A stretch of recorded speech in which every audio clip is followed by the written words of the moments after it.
Perspectivas trinitárias. A devoção ao coração de Jesus é marcadamente cristológica. É uma contemplação direta de Cristo que convida à união com Ele. Isto é legítimo, se tivermos em conta o que pede a carta aos Hebreus. Correr a nossa prova tendo os olhos postos em Jesus, Hebreus 12, 2. Entretanto, não podemos ignorar que, ao mesmo tempo, Jesus se apresenta como o caminho para ir ao Pai. Eu sou o caminho. Ninguém pode ir ao Pai senão por mim, João 14, 6. Ele quer conduzir-nos ao Pai. É por isso que a pregação da Igreja, desde o início, não nos detém em Jesus Cristo, mas nos conduz ao Pai. Ele é quem por fim, enquanto plenitude originária, deve ser glorificado. Detenhamo-nos, por exemplo, na carta aos Efésios, onde podemos ver com força e clareza como a nossa adoração se dirige ao Pai. Eu dobro os joelhos diante do Pai, Efésios 3, 14. Um só Deus e Pai de todos, que reina sobre todos, age por todos e permanece em todos, Efésios 4, 6. Sem cessar, dai graças por tudo a Deus Pai, Efésios 5, 20. O Pai é aquele a quem estamos destinados, conferir 1 Coríntios 8, 6. Por isso, São João Paulo II dizia que toda a vida cristã é como uma grande peregrinação para a casa do Pai. É o que experimentou Santo Inácio de Antioquia no seu caminho para o martírio. Dentro de mim, há uma água viva, que murmura e diz, vem para o Pai. Ele é, acima de tudo, o Pai de Jesus Cristo. Bendito seja o Deus, Pai de nosso Senhor Jesus Cristo, Efésios 1, 3. É o Deus de nosso Senhor Jesus Cristo, o Pai a quem pertence a glória, Efésios 1, 17. Quando o Filho se fez homem, todos os desejos e aspirações do seu coração humano se dirigiam ao Pai. Se vemos como Cristo se referia ao Pai, podemos constatar este fascínio do seu coração humano, esta orientação perfeita e constante para o Pai. A sua história nesta nossa terra foi um caminhar sentindo no seu coração humano um apelo incessante para ir ao Pai. Sabemos que a palavra aramaica que ele usou para se dirigir ao Pai foi Abba, que significa paizinho. No seu tempo, esta familiaridade incomodava alguns, conferir João 5, 18. É a expressão que Jesus usa para falar com o Pai quando surgiu a angústia da morte. Abba, Pai, tudo te é possível, afasta de mim este cálice. Mas não se faça o que eu quero, e sim o que tu queres, Marcos 14, 36. Reconheceu-se sempre amado pelo Pai, por me teres amado antes da criação do mundo, João 17, 24. E, no seu coração humano, Jesus ficou em êxtase ao ouvir o Pai dizer-lhe, Tu és o meu Filho muito amado, em ti pus todo o meu agrado, Marcos 1, 11. O quarto evangelho diz que o Filho eterno do Pai esteve sempre no seio do Pai. João 1, 18. Santo Ireneu refere-se ao Filho de Deus existindo desde sempre junto do Pai. E Orígenes sustenta que o Filho persevera na contemplação perpétua da profundeza paterna. Por isso, quando o Filho se fez homem, passou noites inteiras a comunicar com o Pai amado, no cimo da montanha, conferir Lucas 6, 12. Dizia, tenho de estar na casa do meu Pai, Lucas 2, 49.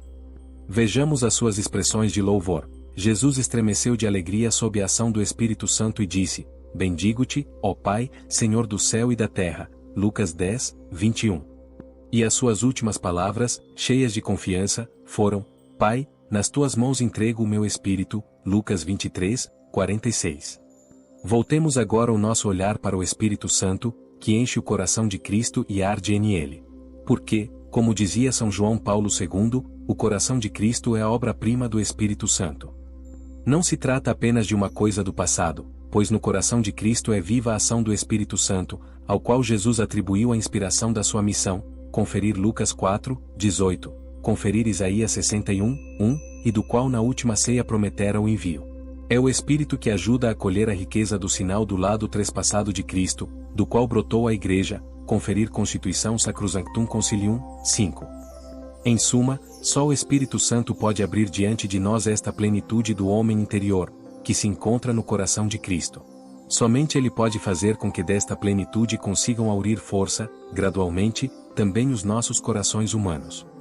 Se buscamos aprofundar o mistério da ação do Espírito, vemos que Ele geme em nós e diz Abba, porque sois filhos, Deus enviou aos nossos corações o Espírito do seu Filho, que clama, Abba, Pai. Galatas 4, 6. Com efeito, esse mesmo Espírito dá testemunho ao nosso espírito de que somos filhos de Deus, Romanos 8, 16. A ação do Espírito Santo no coração humano de Cristo provoca constantemente esta atração ao Pai. E quando pela graça nos une aos sentimentos de Cristo, faz-nos participantes da relação do Filho com o Pai, é o Espírito que faz de vós filhos adotivos. É por ele que clamamos, Abba, ó Pai. Romanos 8, 15. Assim, a nossa relação com o coração de Cristo transforma-se sob o impulso do Espírito, que nos orienta para o Pai, fonte da vida e origem última da graça. O próprio Cristo não deseja que nos detenhamos somente nele. O amor de Cristo é revelação da misericórdia do Pai. O seu desejo é que, impelidos pelo Espírito que brota do seu coração, com ele e em ele nos dirijamos ao Pai. A glória dirige-se ao Pai por Cristo, com Cristo e em Cristo. São João Paulo II ensinou que o coração do Salvador convida a subir de novo ao amor do Pai, que é a fonte de todo o amor autêntico. É isto mesmo que o Espírito Santo, chegando a nós a partir do coração de Cristo, procura alimentar nos nossos corações. Por isso, a liturgia, sob a ação vivificante do Espírito, dirige-se sempre ao Pai a partir do coração ressuscitado de Cristo. Expressões recentes do Magistério. O coração de Cristo esteve presente na história da espiritualidade cristã de diversas maneiras. Na Bíblia e nos primeiros séculos da Igreja, aparecia sob a figura do lado ferido do Senhor, quer como fonte de graça, quer como apelo a um encontro íntimo de amor. Assim reapareceu constantemente no testemunho de muitos santos até aos nossos tempos. Nos últimos séculos, esta espiritualidade tomou a forma de um verdadeiro culto ao coração do Senhor. Alguns dos meus predecessores referiram-se ao coração de Cristo, com expressões variadas, convidaram a unir-se a ele. No final do século XIX, Leão XIII convidava-nos a consagrarmos-nos a ele, na sua proposta, unia ao mesmo tempo o apelo à união com Cristo e a admiração perante o esplendor do seu amor infinito. Cerca de 30 anos depois, Pio XI apresentou esta devoção como resumo da experiência da fé cristã. Além disso, Pio XII sustentou que o culto do Sagrado Coração exprime de forma excelente, como uma síntese sublime, a nossa adoração a Jesus Cristo. Mais recentemente, São João Paulo II apresentou o desenvolvimento deste culto nos séculos passados como uma resposta ao crescimento de formas de espiritualidade rigoristas e desencarnadas que esqueciam a misericórdia do Senhor, mas ao mesmo tempo como um apelo contemporâneo a um mundo que procura construir-se sem Deus, a devoção ao Sagrado Coração. Do modo como se desenvolveu na Europa de há 2 séculos, sob o impulso das experiências místicas de Santa Margarida Maria Alacoque, foi a resposta. A rigorosidade jansenista, que tinha acabado por menosprezar a infinita misericórdia de Deus.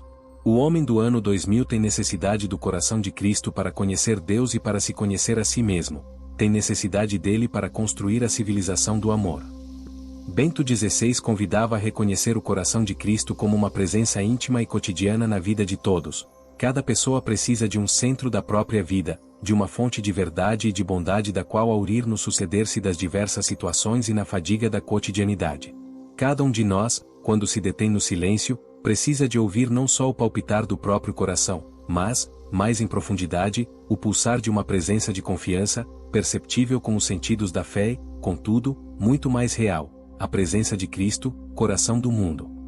Aprofundamento e atualidade. A imagem expressiva e simbólica do coração de Cristo não é o único recurso que o Espírito Santo nos dá para encontrar o amor de Cristo, e terá sempre necessidade de ser enriquecida, iluminada e renovada através da meditação, da leitura do Evangelho e do amadurecimento espiritual.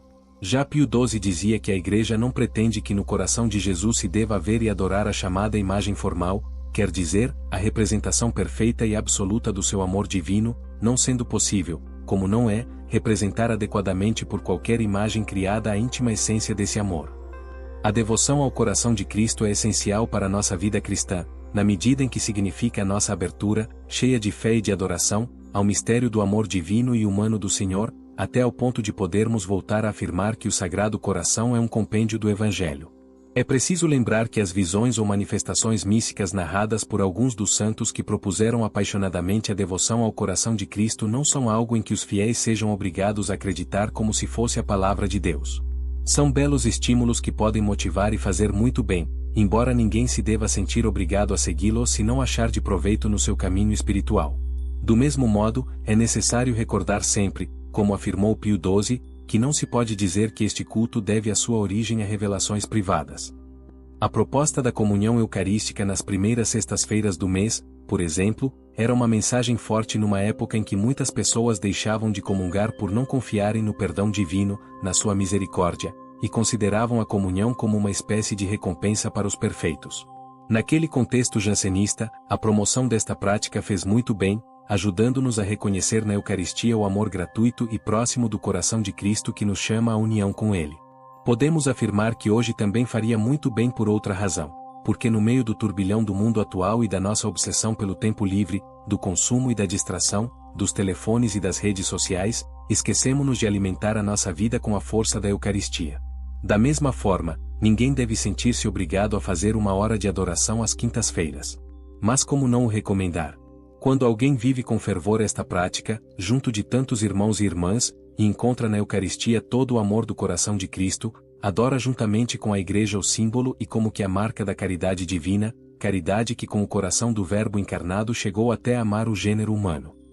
Isto era difícil de compreender para muitos jansenistas, que desprezavam tudo que era humano, afetivo, corpóreo, e entendiam, em última análise, que esta devoção nos afastava da mais pura adoração ao Deus Altíssimo.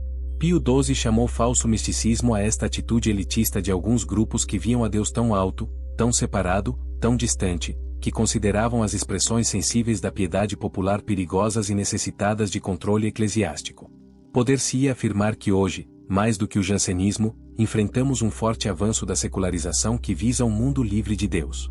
Acrescentasse a isso, a multiplicação na sociedade de várias formas de religiosidade sem referência a uma relação pessoal com um Deus de amor, que são novas manifestações de uma espiritualidade sem carne.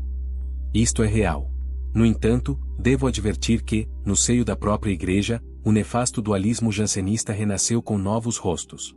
Ganhou força renovada nas últimas décadas, mas é uma manifestação daquele gnosticismo que já nos primeiros séculos da fé cristã causava dano à espiritualidade e ignorava a verdade da salvação da carne.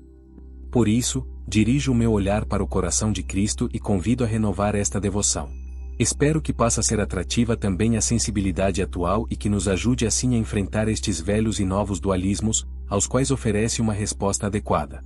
Gostaria de acrescentar que o coração de Cristo nos liberta, ao mesmo tempo, de um outro dualismo, o de comunidades e pastores concentrados apenas em atividades exteriores, em reformas estruturais desprovidas de evangelho, em organizações obsessivas, em projetos mundanos, em reflexões secularizadas, em várias propostas apresentadas como requisitos que, por vezes, se pretendem impor a todos. O resultado é, muitas vezes, um cristianismo que esqueceu a ternura da fé, a alegria do serviço, o fervor da missão pessoa a pessoa, a cativante beleza de Cristo, a gratidão emocionante pela amizade que Ele oferece e pelo sentido último que dá à vida. Em suma, outra forma de transcendentalismo enganador, igualmente desencarnado. Estas doenças tão atuais, das quais, se nos deixamos aprisionar, nem sequer sentimos o desejo de ser curados, levam-me a propor a toda a Igreja um novo aprofundamento sobre o amor de Cristo representado no seu Santo Coração. Aí encontramos todo o Evangelho, aí está sintetizada a verdade em que acreditamos, aí está tudo o que adoramos e procuramos na fé, aí está o que mais precisamos. Perante o coração de Cristo, é possível voltar à síntese encarnada do Evangelho e viver o que propus há pouco, recordando a amada Santa Teresa do Menino Jesus. A atitude mais adequada é depositar a confiança do coração fora de nós mesmos, ou seja, na infinita misericórdia de um Deus que ama sem limites e que deu tudo na cruz de Jesus. Ela viveu-a intensamente porque descobriu no coração de Cristo que Deus é amor. A mim deu-me a sua misericórdia infinita, e é através dela que contemplo e adoro as demais perfeições divinas. É por isso que a oração mais popular, dirigida como um dardo ao coração de Cristo, diz simplesmente: eu confio em vós. Não são necessárias mais palavras. Nos capítulos seguintes, destacaremos dois aspectos fundamentais que a devoção ao Sagrado Coração deve reunir hoje para continuar a alimentar-nos e aproximar-nos do Evangelho: a experiência espiritual pessoal e o compromisso comunitário e missionário.